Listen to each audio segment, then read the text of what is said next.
Hey guys, today I will be answering a question how Blue Sky works.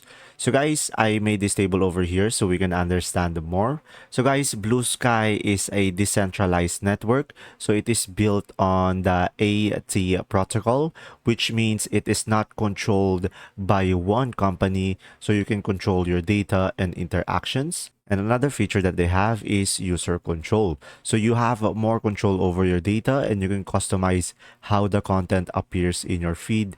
And pretty much you can customize your feed and you can personalize your feed using your own algorithm so you can choose what you want to see.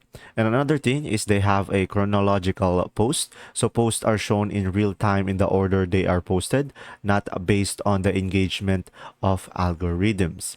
And guys, another thing is they have a community interaction. So you can follow, like, comment, and repost just like other social network, but with more control. So guys, this is the feature that they offer.